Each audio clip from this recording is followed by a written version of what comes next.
Thank you, Chris, and thank you, Harsahaj. Hi, judges. My name is Tassine, and over the past few weeks, my team and I have been exploring the missing puzzle piece in having BenchSci achieve its fast values and its long-term productivity goals. Through our research, we found that every day per employee, 1.8 hours are lost gathering information. Over the course of a year, this stretches out to 180,000 hours every year simply looking for information. By our calculations, this translates to over $8 million lost every single year, which, by the way, is over 12% of BenchSci's annual revenue. This fact right here is preventing BenchSci from moving fast. Let's understand why. To step in the shoes of Cody Marcus, a staff engineer at BenchSci, who's made it very clear to our team that he's frustrated with constantly being pinged by people looking for information in Slack channels that often he knows nothing about. And when we spoke to over 15 BenchSci employees, we found that Cody's not alone. All of the employees we spoke to are frustrated with the current workflow to access information. Today, when an employee has a specific question about any internal information or processes, they look to its Guru, which is supposed to be the one-stop shop for all employee queries. But the problem with Guru today, it is not regularly updated, and as a result, doesn't address all the needs of employees across departments in the company. This leads to employees having no option but to Slack their coworkers, which as a result has wait times for the people who send those messages. And on the receiving end, this constant spam destroys focus mode. And because of the spam, employees miss the important parts of communication that are within Slack channels. And for both sides, this not only decreases employee morale, but decreases employee output. By understanding this workflow, we found the clear problem at hand. Internal information is not up to date nor accessible, forcing employees to message their colleagues on Slack, disrupting workflow efficiency. When we found this problem is when we started to build BenchBot. BenchBot is everyone's favorite coworker. By being trained on the 4 main sources of internal information, Slack messages, Guru cards, Google Drive data, and Ascend summary statistics, BenchBot is truly the one-stop shop for all internal queries. To understand this functionality, I'm going to show you a demo in our internal BenchSci server, which can in the future be BenchSci's internal server. In the shoes of Cody Marcus, if he wants to understand a question about, for example, a specific feature, and he wants to access documentation, he receives the exact link to the documentation. And surprise, surprise, this information cannot be found in Guru. Moreover, if he wants to talk to a specific person about a feature, but doesn't know who to talk to, BenchBot shows him exactly who to talk to without having to spam channels, understanding who the lead engineer is for a certain task. Moreover, for all employees who want to understand quick facts about the Ascend platform, BenchBot shows the exact updates based on Ascend summary statistics so that employees across departments can understand some of the most important information about the company.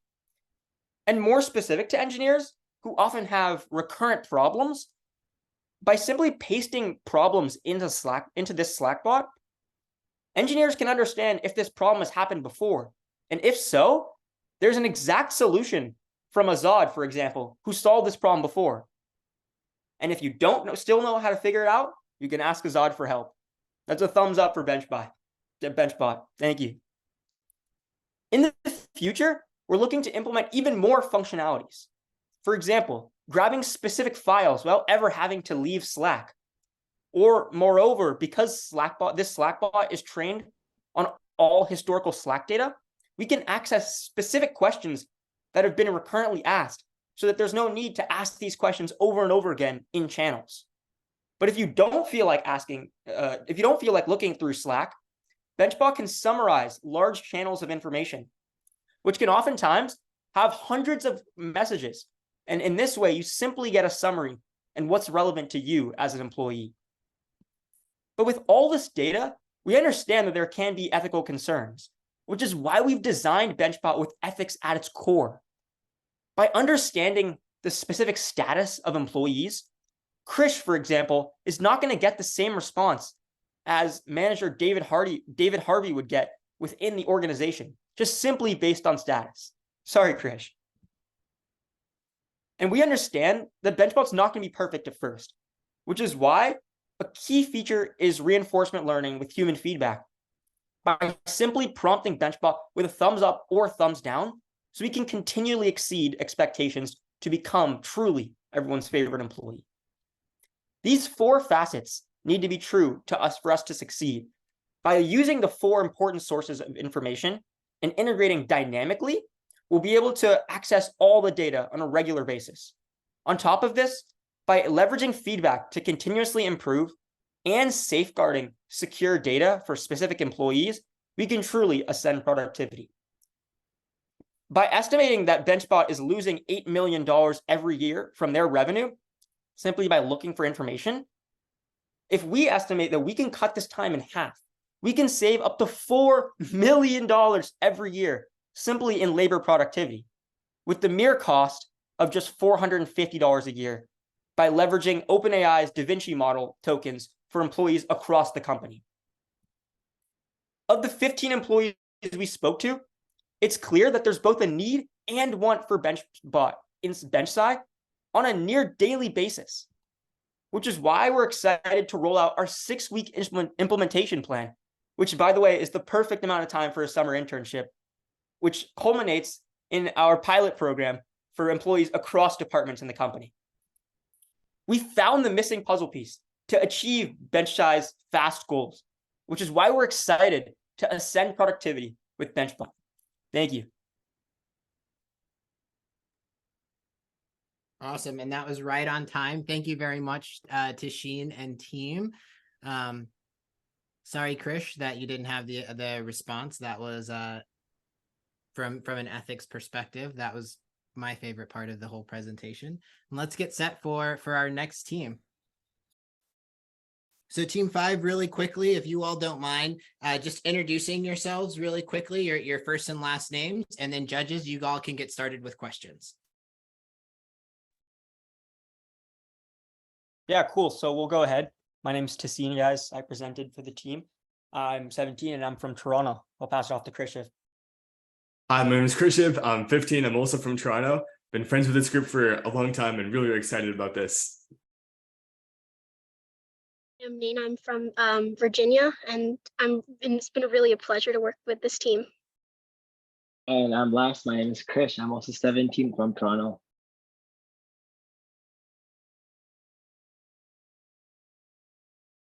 Awesome. Perfect. So the timer will start now, and judges, you all can fire away with your questions.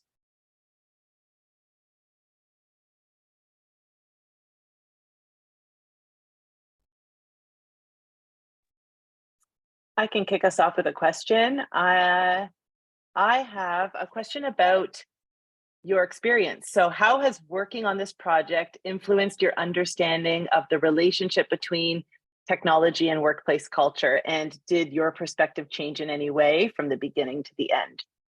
I can repeat it if you'd like. Yeah, I'll repeat the question.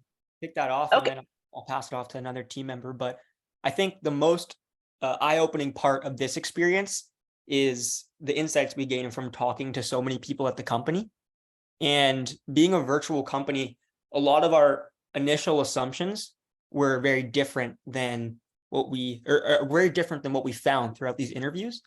And the importance of culture, even in a virtual setting, are kind of something that we started to understand slowly throughout these interviews. And throughout the later interviews, we're able to ask more informed questions based on what we learned. And that was probably the biggest takeaway, simply talking to people and understanding how workflow impacts their productivity, mental health, whatever it may be, even though they're at home.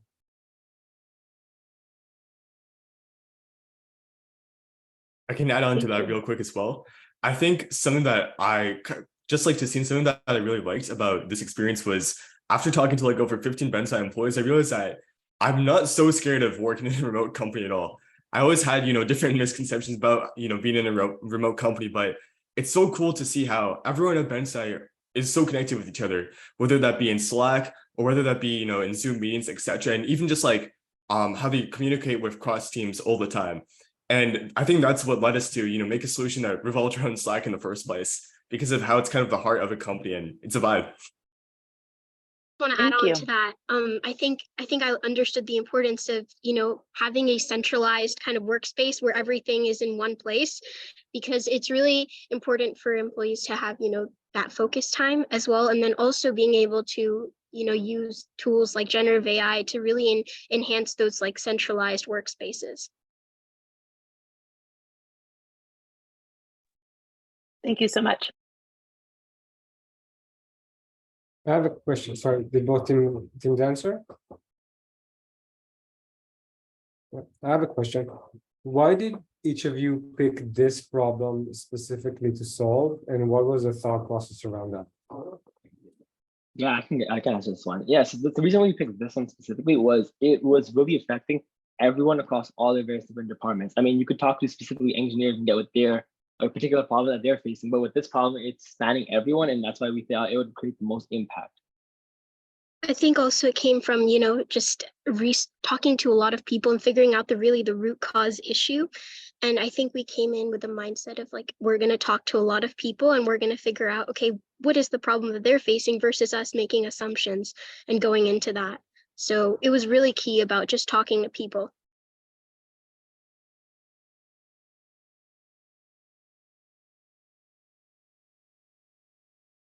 Thank you.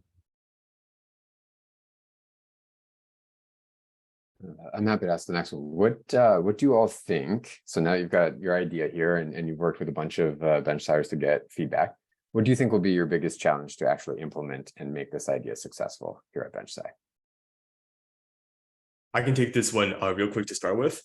I think our only biggest challenge would be, since we already have our vector database built out of sample data from BenchSci, the only biggest challenge would be manually having to move the data from Guru and implementing that into BenchBot already, which wouldn't take too long either. It'd be, tedious, and it would be a bit of a pain, but only take, a few days to do if we all just put our forces together. So really just migrating the data and then connecting the vector database of BenchBot to Google Drive and to the Slack API in your server. Thank you. I'll jump on here as well, kind of in the same vein. What do you think that the maintenance would look like for this longer term? Once to implement the project is one thing, but then what does the maintenance look like longer term? Yeah, I can answer this question. So because everything is dynamically added and, we're taking, feedback from what employees said about Guru, because Guru takes a lot of maintenance. So our product really has little to no maintenance because everything is dynamically added. So anytime somebody creates a Google Drive file, it's automatically added. So I would say there's little to no maintenance for BenchBot, but if anyone else in my team has anything else to add on. Yeah, I can add on. So in terms of like when you're adding new data to this database, it would first go through the managers who have to verify all the changes because we don't want everyone just like writing changes over each other because then they become totally impractical. So I guess in that end, the managers would be the ones actually looking at the data and the changes in the database and then verifying whether or not they should go through. Awesome. I'll build on Mike's question. We know Guru's a big part of the solution there, and we know that there's opportunities with Guru. Let's say their accuracy rate now sits approximately at 50%. How does that impact the solution that you're proposing if Guru was removed, or accuracy of the tool got worse? Yeah, thank you. I can address that. So initially, just first off, we're not attempting to replace Guru in entirety within the initial stages because Guru information is pretty crucial to a lot of the new employee information that's needed. So we're not looking to replace Guru information. We're looking to build off of the current state. Obviously, we've understood that the current state of Guru is not optimal. That's where the gaps are filled with Slack messages, Google Drive data, and Ascend statistics. And in this way, we're hoping to fill that gap so that whatever portion of information can be found in Guru say 50%, like you said, can be closer to that 100% optimal level that we're looking for. Thank you. Thank you. All right.